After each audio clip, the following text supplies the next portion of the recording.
Before I get into my formal introduction, I would just like to share a few things with you today. I'm going to be sharing a diagram. It is the Cultivating Safe Spaces framework. It is a PDF. I'll share it with the team so that they can send it out to participants afterwards. This diagram is, I do not own any intellectual property rights or copyright over any of the work that I've created. I'm sharing it in the way that it was shared with me, which is freely. Our elders always said, knowledge is no good unless you share it. I also wanted to share as a way of decolonizing my business and consulting and teaching is that each and every one of you are going to learn and hear from me in different ways based on your experiences, your perspectives, how you make decisions and how you do things. All of those ways are good.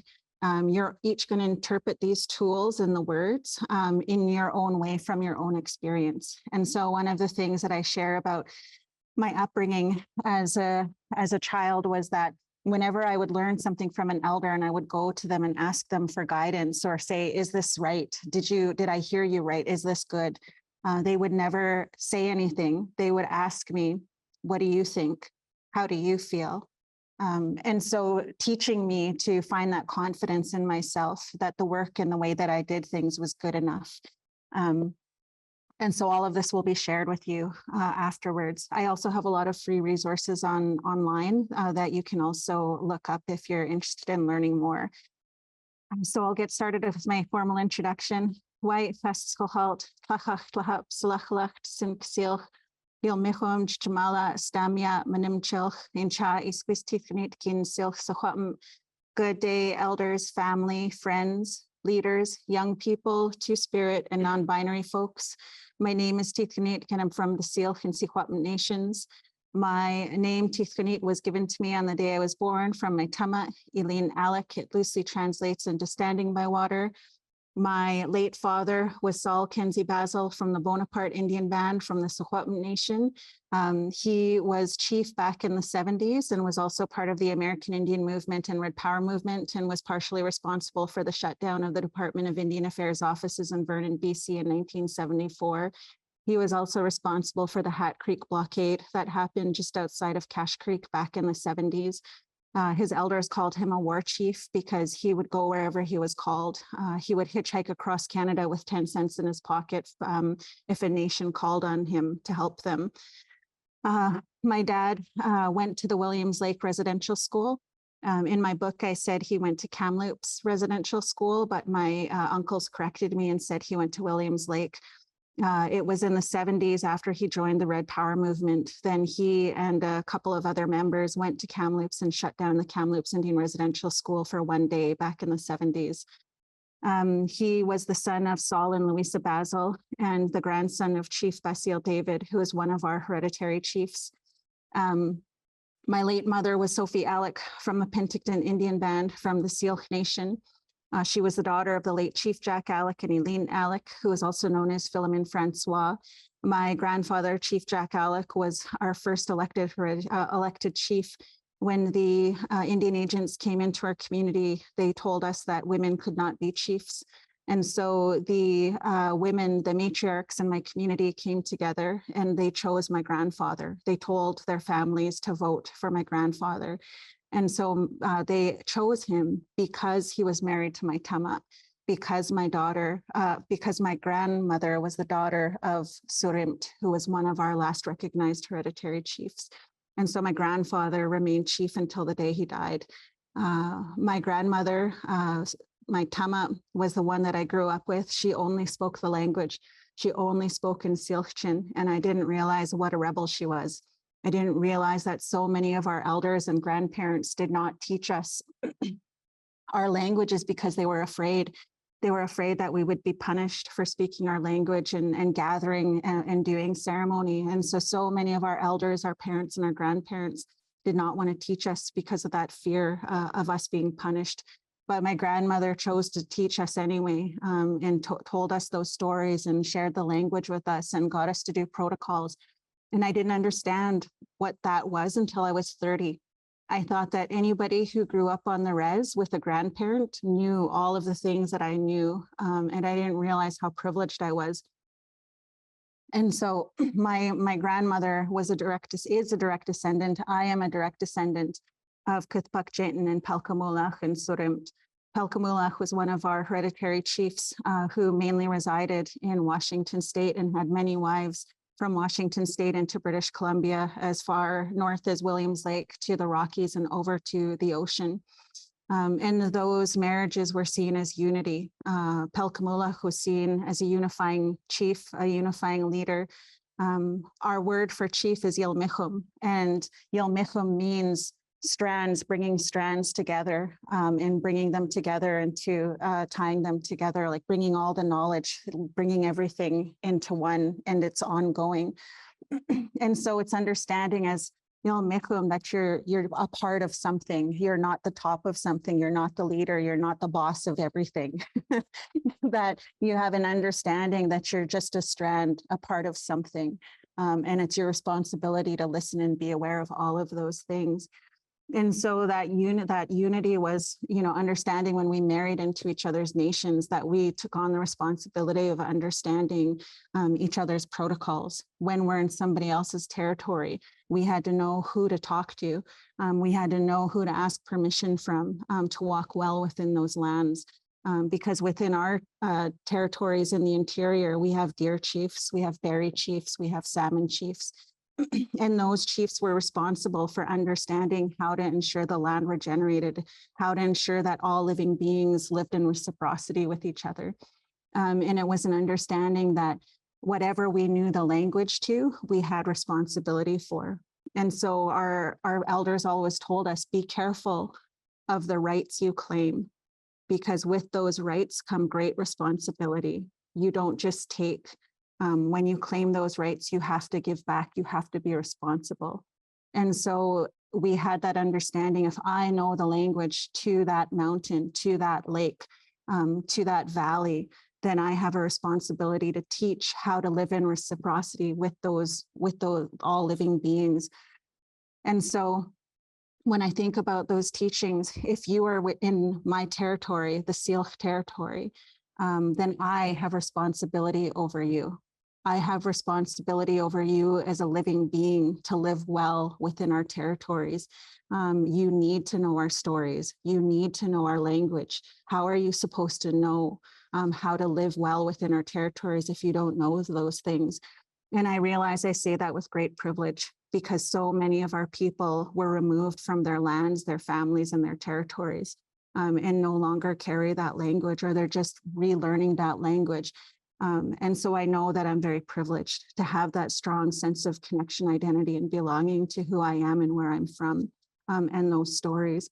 My mom's people are the Syilx people, and we are known as Coyotes people, Simcleeps people. And in our story, it is Coyotes, as Coyotes people, it is our responsibility to teach. And so I do not find it a burden to teach. It is a responsibility for me to teach and share our stories. For those who do not remember who they are, for those who might not know where they come from, for those who might have been removed from those places. As I share our stories and our language and our songs and the things that come from my people, they might stir something up in you. They might bring something up inside you that feels good. That is your blood memory. That is your ancestors reminding you of who you are. And so I was told by my elders, we will continue to share our stories with everybody, with all of our siblings, until you remember your own. And so thinking of how Dr. Chief Bobby Joseph started off this morning, talking about us referring to each other as family. It doesn't matter who you are, where you come from, we're family. And that's what our stories and our prophecies tell us, is that before we were sent off to different parts of the world by the Creator, we were on one land as one people, and we were siblings until the Creator sent us into the four directions. And our prophecies told us that one day we would come back together, and that when we came back together, we would have to listen to each other. listen to each other and listen to all of the things that we had mastered while we were away from each other. And that we were told if we don't listen to each other, if we don't pay attention to each other, that there'll be 100 years of darkness and war. And so there would be opportunities for us to listen again, to remember that we are relatives, to remember that we are siblings, and that when we remember how to listen to each other, that's when the healing can start.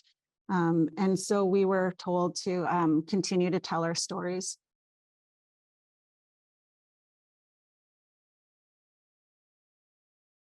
So I'm going to share this diagram with you.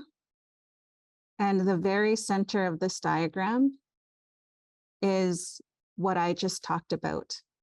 The very center of this diagram, understanding self. So this diagram is my Cultivating Safe Spaces diagram. In the middle of this diagram, you will see 4 circles. That represents a nested system, understanding that the way you do one thing impacts everything else around you. And so those 4 necessary conditions for cultivating safe space are to understand self, love-based practice, patience, and discipline. And so the first part of this diagram, understanding self, is what I just did. That whole introduction that I just did right now answered these 2 questions that our people ask when you come into a decision-making space. The first 2 questions our elders will ask you when you come into a decision-making space is Switan wait and Stimas po'us. English is a horrible, horrible language. It was really good for us to hear each other and to learn from each other, but it's a horrible language for translating other languages. It never captures the beauty of other languages. People who speak other languages who try to interpret or translate it into English, we always end up coming off sounding rude. English makes other languages sound very rude. Sorry, I've got my allergies are acting up. I knew it would happen. And so when we talk about our languages and when we are asked to translate our languages into English, it takes a really long time. And so that's why I'm a storyteller, because I was raised with my grandma who only spoke the language. I was raised with our elders who only spoke the language. And so when I share that knowledge from those elders, I'm trying to capture and give justice to what I heard them say in the language. I'm a silent speaker. I can understand our language, but I don't speak it fluently. Randomly throughout my days, I'll remember one of our words. They'll just come to me. But I'm a silent speaker, so I can share stories in English that have been translated from what I heard as a child growing up. And so if you were to go into a meeting space and an elder came up to you, and if they were a language speaker and they spoke English to you, the way they might come up to you would be like this. Who are you and what are you doing here? And they might come off very rude and you might be taken aback. But what they're actually asking you is Switan wait. Stimas po'us, but they'll say Switan wait. And if you translated that would mean, who are you? But there was something else that our elders were asking you when they asked you that question, when you came into a meeting or a decision-making space or a gathering. What they wanted to know was, who are you? Who do you belong to?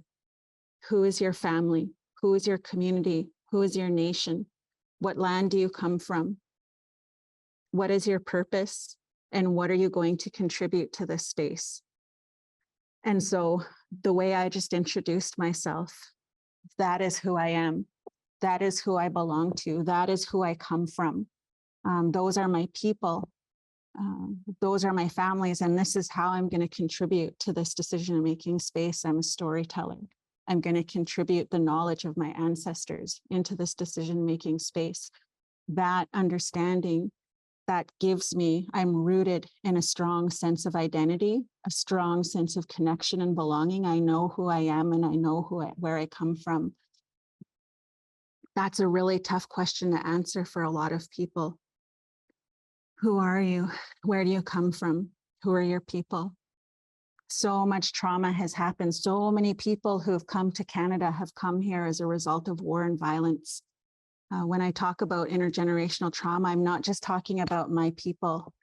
I'm talking about all people. So many people came here as a result of war and violence, and wanted to forget where they came from, wanted to forget what happened to them, wanted to forget the pain, wanted to forget the suffering. And so they never passed on that knowledge to their children and their grandchildren and their great grandchildren. And so we have a country filled with people who only know how to identify as Canadian. And so a lot of times pride comes from that, this is the land of the free and, all of the great things we hear about Canada. But, I think you're a part of this Moose Hide campaign and understanding more, because we know that's not the truth. And so really finding out, who are you? Who do you belong to? Who is your family? Where do you come from? What lands do you come from? What are your stories from before they were colonized? Because we all have stories that have been colonized. We all have folklore and myths, that told us how to behave and how to be. They held our laws and our protocols until they were colonized and called fairy tales and myths. And so going back to those stories of who are you and where do you come from? What did those stories tell you? How did we learn how to behave from those stories to be a good person? And so understanding self is so important, and a lot of that came from coming of age work, coming of age from the moment you were born, as you became a child and as you became a teenager and into adulthood, you were raised in a way that helped you answer those questions on your own. You were taught to figure out how to answer those questions on your own. So there's something I'm going to add in here about questions. I rarely do questions. I never do questions. I never sit on panels either, because I'm a storyteller. You'll ask me one question, it'll take me a half an hour to answer it. I know that about myself. And so the other piece of the questions is, I want you to, if you have questions that come up for me as I'm presenting, I want you to write those questions down. Write those questions down. If you have something that comes up for you, you want to ask me, Elaine, I have a question. But by the end of this, I want you to take a look at those questions after I'm done presenting this diagram. And I want you to ask yourself, is this a question for Elaine? Or is this really a question for me? And so we'll see where you're at by the end of this. So understanding self, who am I? When we went through coming of age, we were taught to answer that. We were guided in love. We were observed by elders. And we were taught to do things based on what it is that we were good at. We didn't have specific roles, not specific roles for women, not specific roles for men, not specific roles for Two-Spirit, not specific roles for elders, not specific roles for youth. We had those people in our communities, but we didn't label them and give them rules in which they had to, rules and roles to follow. We looked at the individual to look and see what was their purpose. How could we help them find that? How could we help them feel confident in the way that they saw things, in the way that they saw the world? And so they were able to answer those questions the way that I was able to answer it this morning. This is who I am. This is who my family is. This is where I come from. This is why I am the way that I am. When I was little, colonial systems taught me that I talk too much. Colonial systems told me, wrap it up, make it succinct. I had to look up what succinct meant. I didn't know what that meant. And so what did I learn from that? Because I didn't know how to be succinct. I didn't know how to tighten it up, and so I stayed quiet. I stayed quiet because I didn't feel like I belonged in a system, that moved fast enough, that talked fast enough, that was able to wrap it up really quickly. And so I grew up in, elementary school and high school learning to be quiet because I talk too much. And now, this is what I do for my livelihood. I talk too much. And seeing those things that colonization taught me was bad about me were actually my gifts. So even taking a look at what are those things that you've been told you do too much of. That is your purpose. That is your gift. It's colonization that teaches us that those are bad things because we're supposed to conform to one way, the right way, this way, where we're all complicit to a system. Colonization doesn't want us to be courageous and confident in who we are and creative. Colonization wants us to stay small. And so that brings me, to love-based practice. So that second question that our people ask, they'll ask you, Switanwi stimas po'us. Stimas po'us means, what is on your heart? What is on your heart? Every person had to answer those questions before they made important decisions. Before we got to business, you had to answer, who are you? What is on your heart? Because what is on your heart impacts the way that your brain works. What is on your heart impacts the way that your brain works. And so if you're grieving, if you're stressed, if you're angry, if you're triggered, those things impact your brain and the way you show up to make decisions. We didn't want you working from that lower part of your brain, that 5% of your brain. We wanted you working from the top of your brain, the executive brain, the beautiful part of your brain, where you're able to think clearly, come up with solutions, find ways to do things, be creative.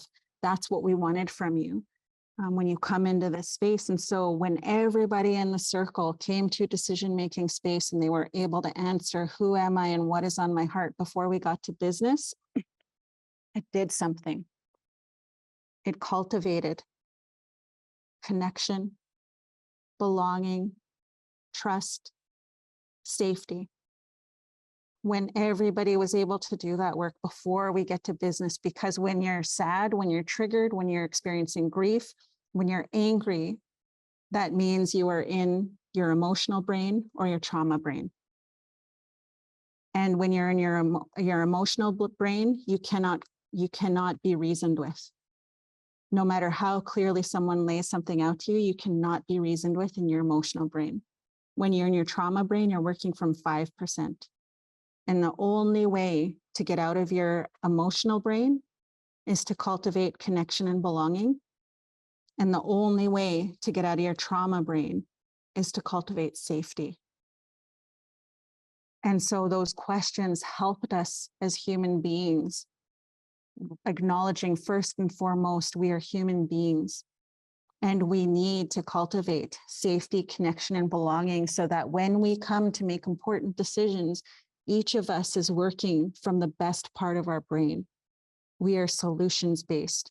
We are creative. We are courageous. Because when we're in our lower brain, it's really easy for us to be complicit. It's really easy for us to feel helpless. It's really easy for us to slip into fear-based decision-making.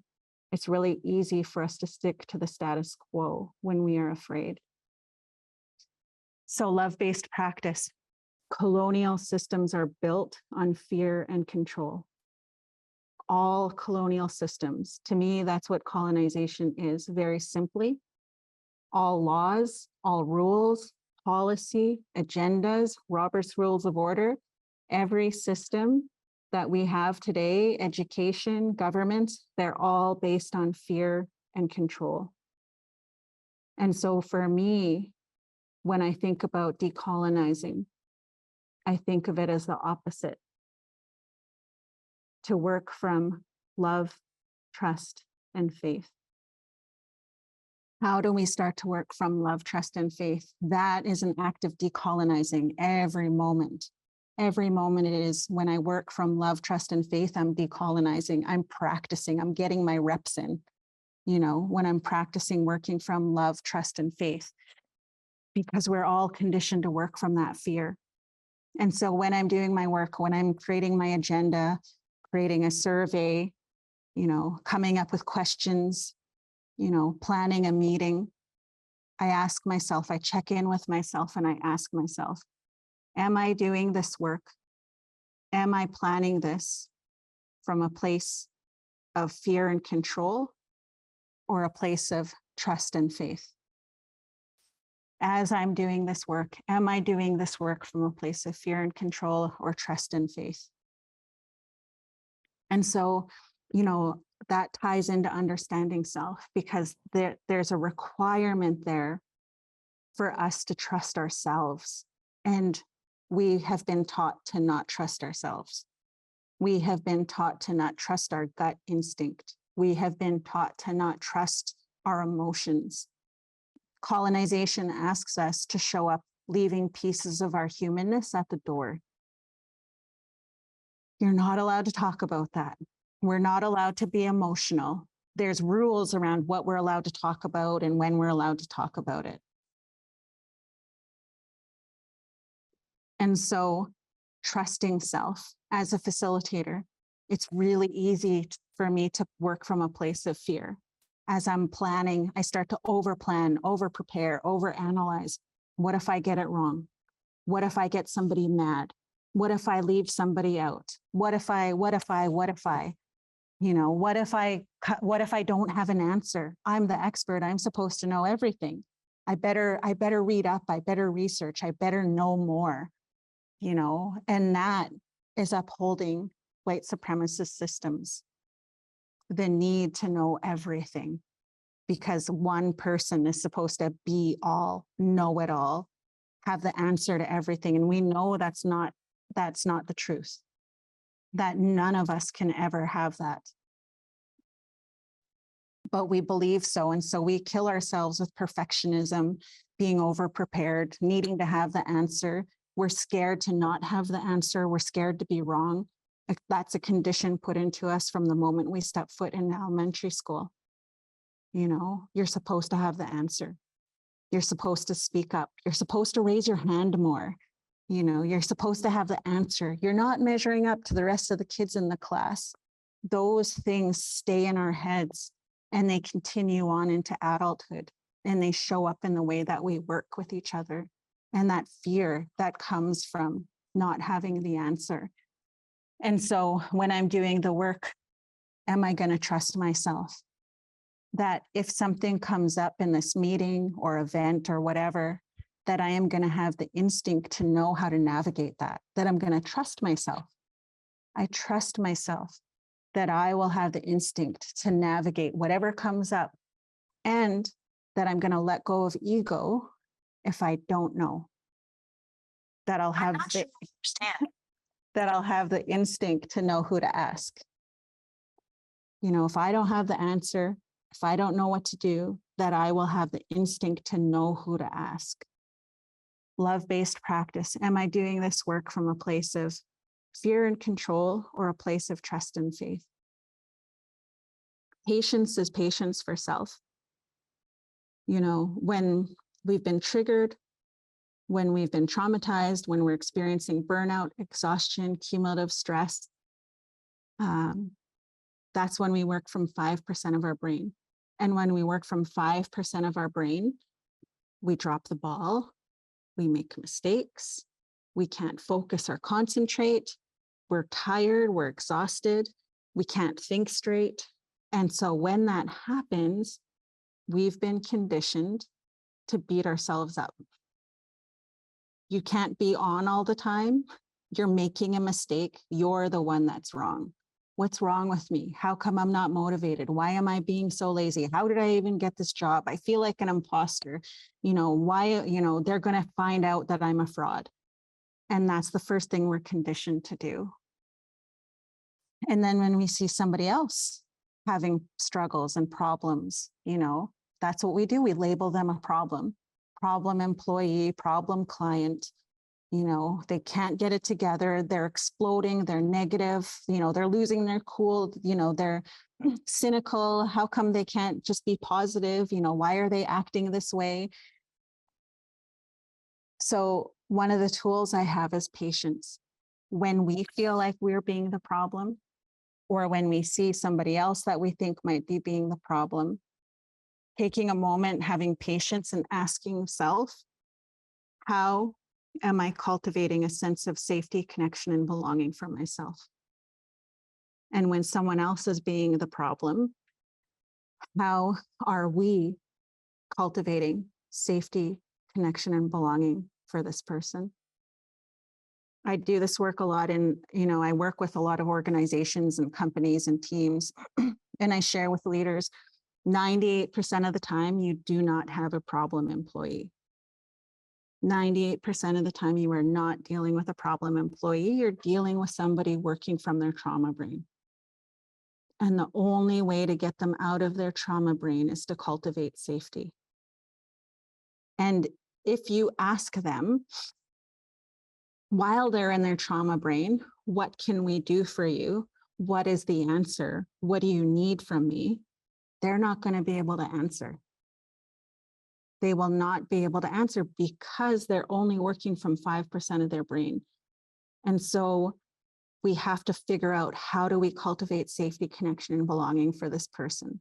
And once we've achieved that, then we can ask them, what do you need from us? What is that? What do you need for yourself?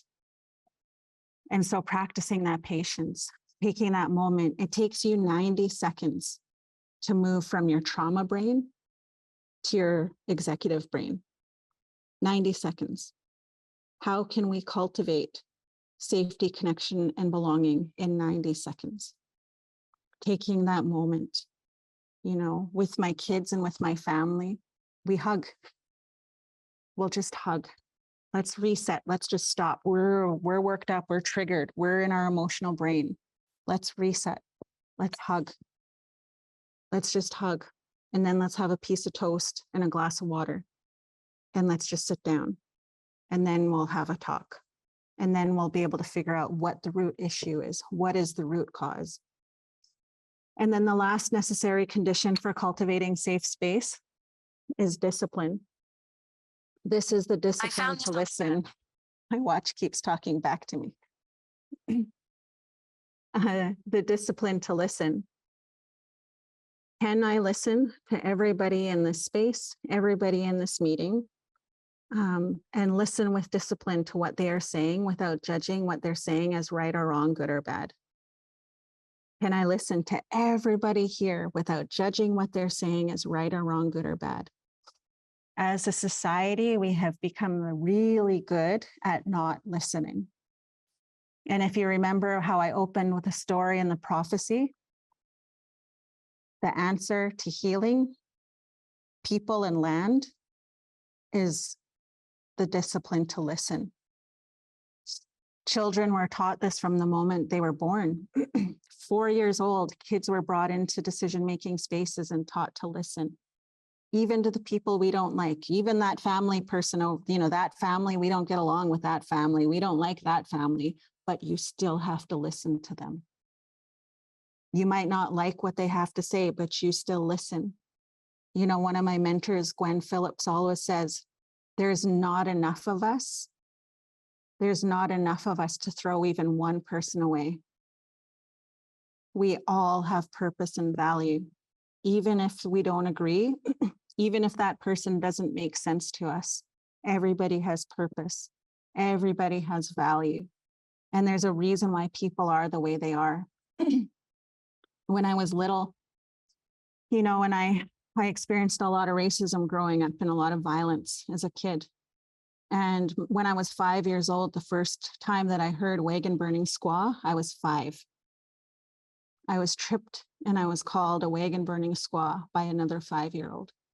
And I remember going home and I remember my guts just feeling horrible. And I was crying. I didn't even know what that word meant. I didn't even know what they were saying, but I knew it was bad. And so I went home and I told my mom and my grandma, and my grandma shared, feel sorry for them. Feel sorry for them because you don't know what's going on for them at home that makes them want to be that way. That makes them want to do that to you. Feel sorry for them. And they said, feel sorry for them because they probably don't know who they are. And they probably don't know where they come from. And you do. And they know that. And they want to take that from you. And so that's what I grew up looking at racism like. People who don't know who they are. People who don't know where they come from. People looking for a way to cultivate safety, connection, and belonging for themselves because they didn't have that. And so it makes it a little easier for me to listen with discipline when I hear racism, when I hear the ugly stuff. I can't do it all the time. That it ties into understanding self. Am I in a space where I can listen to that? Am I at the part in my confidence and my courageousness and my, have I rested enough? Have I had enough sleep? Have I had enough connection with my family? Have I been on the land? Have I eaten well? Then maybe I can sit and listen with discipline when there's harmful voices in the room. But understanding that I'm responsible for that myself and how I am in that space, because one of the things I've learned is that when I'm triggered, it's not anybody else's fault. It's not your fault for triggering me because you said something. You don't know 4-year-old me. You don't know what happened to me. And when I think about, my husband said when we were talking about triggers and how we have to be, the one that deals with it because it sucks, we'd rather say, you triggered me, it's your fault, you fix me, you make me feel better. It's easier to say that. It's hard to go in and figure out why we're triggered. Where did that come from? How come I'm having such a strong emotion to that? Why does this hurt so bad? Why am I going into this place? Because it usually means resolving trauma from childhood. And we don't want to do that. That sucks. It sucks to deal with that trauma. And so my husband was talking about that as adults, when we think about when we're triggered and how we have to start doing the work, to figure out why it is that we're triggered. He said, it's like when we have our kids will trigger us. My 3-year-old will trigger me. I can't blame that 3-year-old and say it's your fault. You triggered me. You said something that triggered me, make it better. And that's really tough when we work with highly traumatized communities and individuals, to say that we have to be responsible for our own triggers, because it's hard.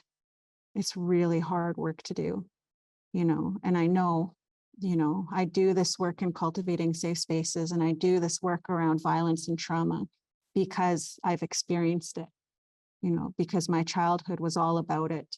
I stayed with my grandma because of the alcoholism of my parents, because of the alcoholism in my community, because of the abuse.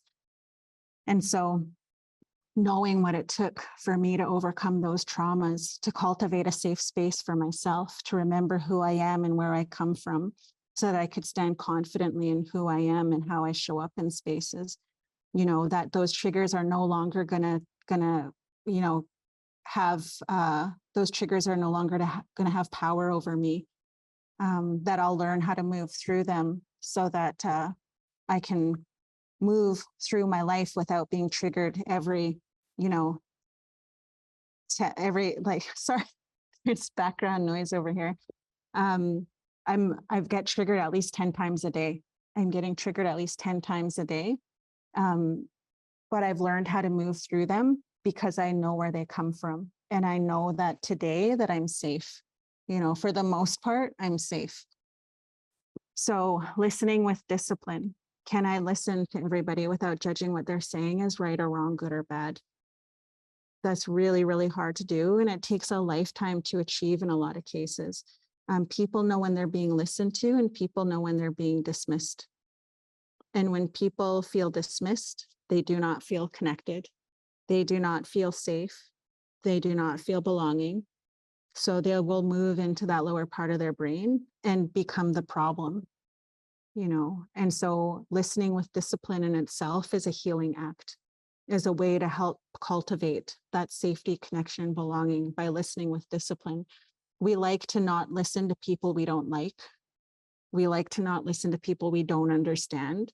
I don't understand what they're saying. That doesn't make sense to me. And so then I go off into my own thoughts and my own ways of doing things. And then I just stick with the way I do things. Listening with discipline to all of the voices gives us more information, which contributes to our knowledge. So we're able to make more inclusive decisions. So listening with discipline helps us make more inclusive decisions if we're listening to all of the voices, not just the ones that get along with me, not just the ones that think like me, because when we work from that space, we're excluding. And so exclusion is a tool for colonization. And so that brings me to the 4 protocols for cultivating safe space: promote well-being, promote inclusion, promote freedom, and promote validation. So the 4 tools for colonizing are to promote sickness and death, to promote exclusion, to promote oppression, and to promote shame. 4 tools for colonizing: promoting sickness and death, exclusion, oppression, and shame. Those tools, those colonial tools, are in everything we do right now. When people ask me, well, how do we promote sickness and death? I say HR policies. If you have an HR policy, you're promoting sickness and death, because HR policies were put in place to promote the effectiveness, the efficiency, the productivity, and the profitability of an organization. They weren't put in place for the well-being of humans. It treated humans as resources to get the work done. And so we have these policies in place to make sure you're doing your job. You're doing your job in the amount of time we think you should be doing it in. And we don't care, the policy doesn't care. The policy doesn't care if you're dealing with mental health issues. The policies don't care, if you've had loss or grief. The policies don't care that we just came out of a global pandemic that has impacted every single person's mental health and well-being. Those policies don't acknowledge that. And so right now I'm working with a lot of HR companies and unions, taking a look at policies and asking, how are we going to promote the well-being of mind, body, and spirit? How are we going to promote the well-being of people? How are we going to promote connection, belonging, and safety for people? Because when we do that, then we have people working from the part of their brain that's effective and efficient and problem solving and creative, and they're doing good work because they feel those things. They're in that part of the brain. No policy is going to make us do better work. And we know that's the truth because we see what has happened from a global pandemic. And we see this great resignation across Canada. We've heard about quiet quitting. We've heard about recruitment retention. We've seen, the amount of people who are posting signs, sorry, we're reduced hours because we don't have enough staff. We know that's the truth, that the existing systems and policies we have in place no longer support human being well-being. And so how do we start to look at our policies, our processes, and the way that we do things, and ask ourselves, how are we going to promote well-being of mind, body, and spirit? Hard on systems, soft on people. It's not the people. We're a part of a system. We're a part of a system. We've been conditioned to be a part of this system. And so let's focus on the system and not the people. Let's focus on promoting the well-being of mind, body, and spirit, connection, belonging, safety of people. And that's how we shift systems. Because when we're working from that place of our brain that is effective and creative, we are courageous. And we're able to step up and take a look at these systems and figure out this is no longer working for us. I'm no longer going to work from this place of fear. And I'm going to work from this place of trust in myself and my instinct.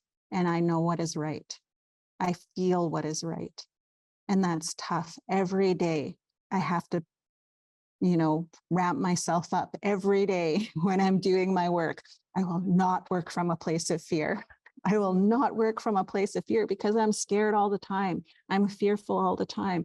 I'm worried about making a mistake. I'm still worried about, doing things wrong. I'm still worried about all of these things. What if somebody gets mad at me? What if I'm attacked for this? Or what if they accuse me of that?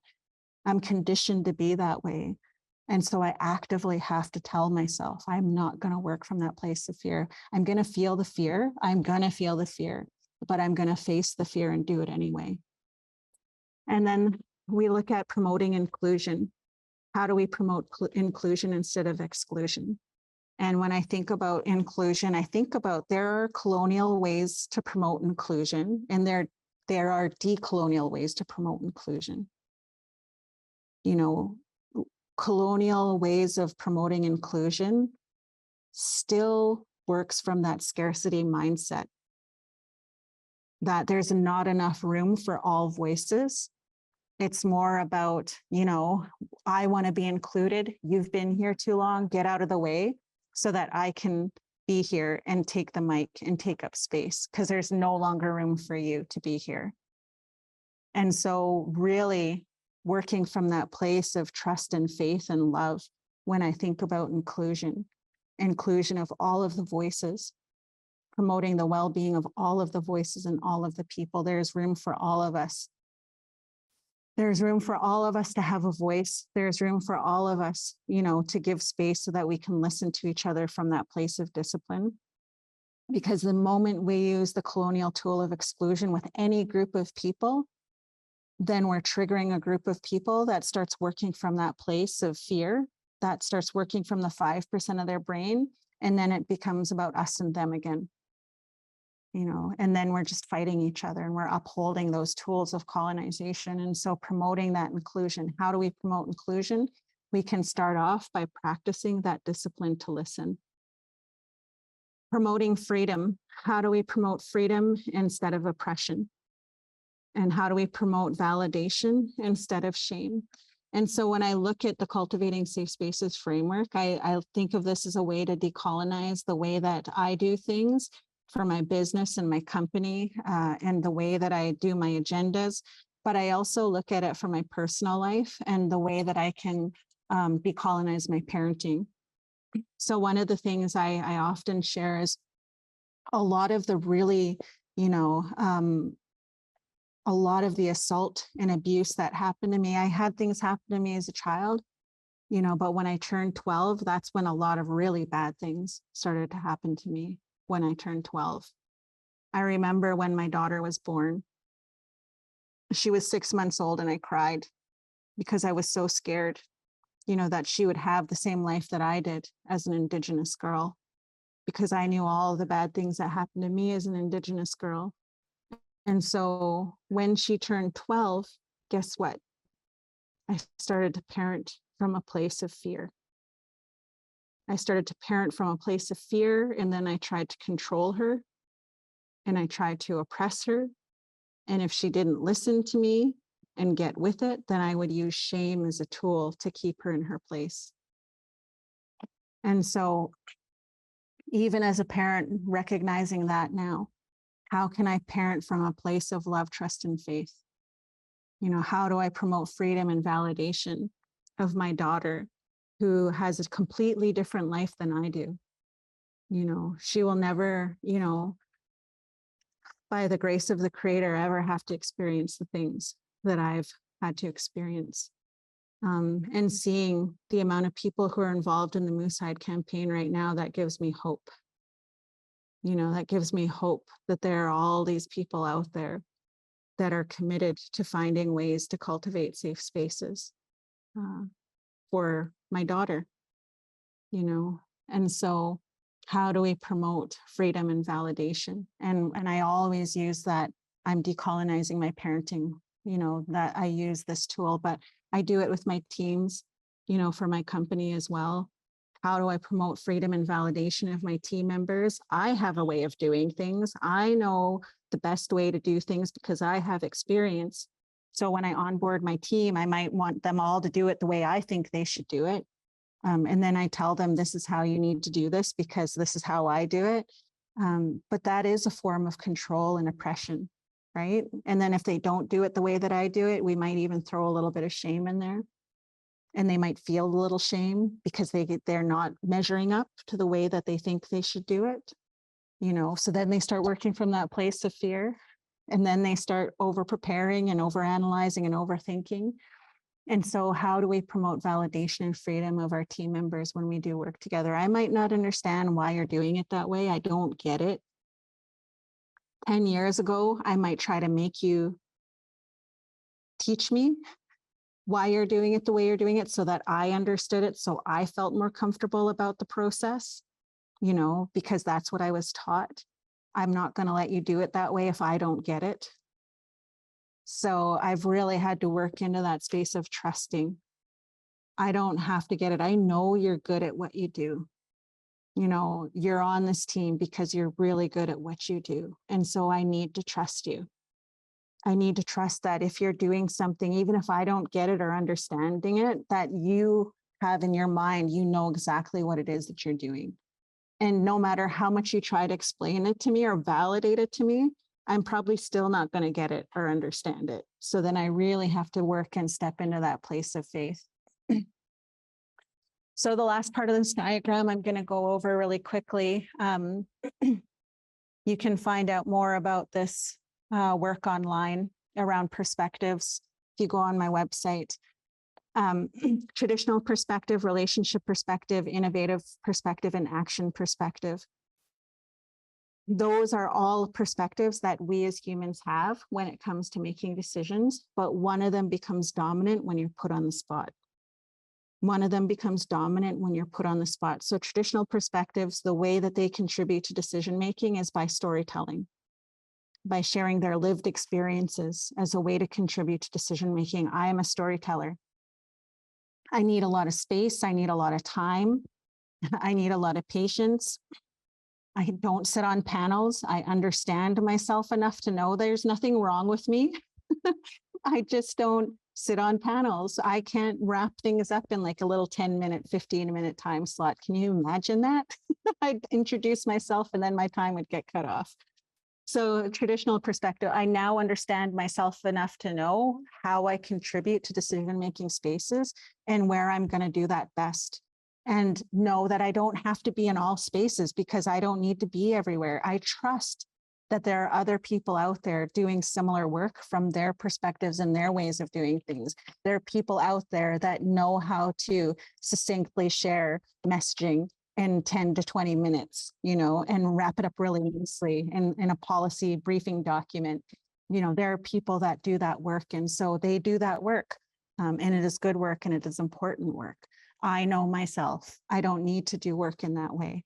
And that gives me confidence. And that gives me, you know, the ability to really focus on, you know, being in spaces where I feel safe, connected, and belonging so that I can contribute from my best self. The relationship perspectives don't like to leave anybody behind. They don't care how long something will take. They'll do a closing circle and it'll take 5 hours because they want to hear from everybody. Even though we were supposed to finish 3 hours ago, we're going to let the circle go because everybody needs to finish. The action group would wrap it up. If there was a bunch of action group in a team in a circle, they had 2 hours, they would be done in an hour and a half. You know, and, you know, even if they didn't get through the whole circle, they wouldn't be offended if they cut it off because they really appreciate timing. They really appreciate effectiveness and efficiency. They're not going to be hurt if somebody's cut off. The innovative perspective are the systems thinkers. They are the ones that create change, and they are the ones that are excluded the most because they need time to think, process. They ask a lot of questions. That's how they contribute to decision making, is they will ask a lot of questions. But innovation people are often made to feel like they don't know what they're talking about or doing because they ask too much questions. They're often seen as challenging authority because they ask too many questions and they don't know what they're doing. And they're just seen as a problem. They're asking too many questions. But those questions that innovative people are asking are the questions that we need to seriously think about shifting systems. That's why we're still stuck here. We've been really good at excluding innovative perspectives who are the ones that contribute to systems change. They need time. They need time to think. They need time to ask questions. They need time to process. They need quiet. If we have a meeting on Monday, let's give them until Thursday to provide their feedback. Let's figure out how can we meaningfully promote well-being, inclusion, freedom, and validation for the innovative perspective if we're talking about systems change. All of these perspectives need different things to feel safety, connected, and belonging. All of these perspectives need different things to feel well-being, inclusion, freedom, and validation. What makes me feel good and safe and connected and belonging is not going to be the same thing as an action or an innovative perspective. And so when thinking about cultivating safe spaces, thinking about all of those perspectives and how we do things.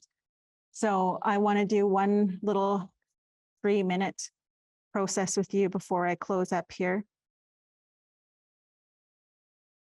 When I started off, I talked about who I am and where I come from, talked about coming of age and how that helped me answer those questions.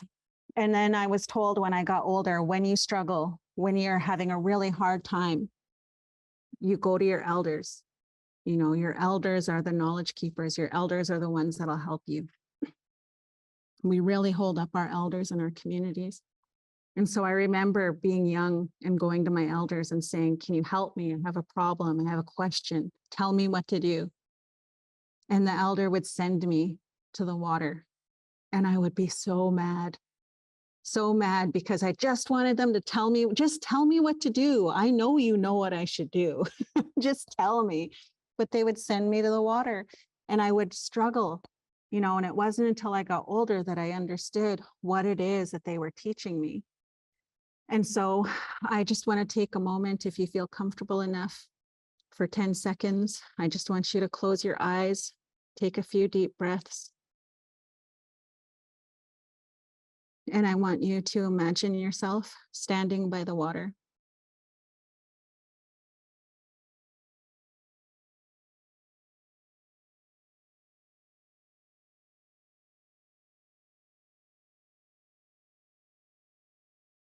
So there's something about just the thought of water.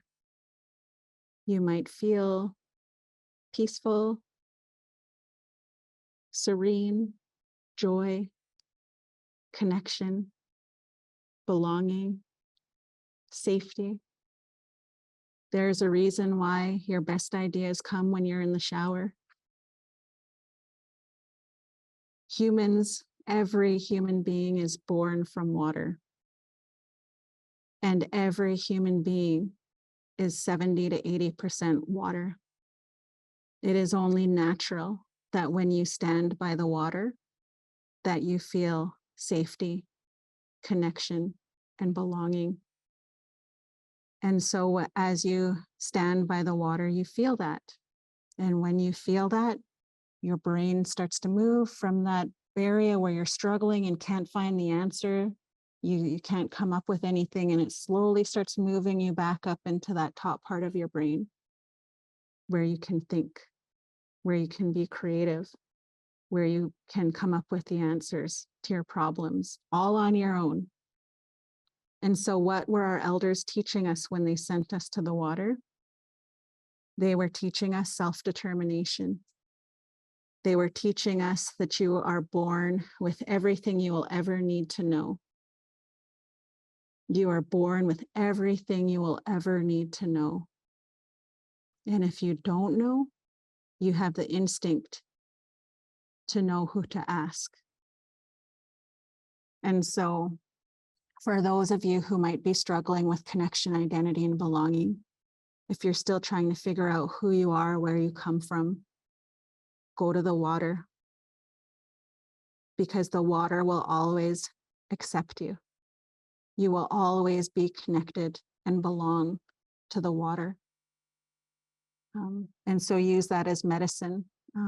If you felt a little bit of grief with those questions around identity and belonging. So I want to take this time to thank each and every one of you for your commitment to learning and showing up in space to promote and cultivate safety for all human beings.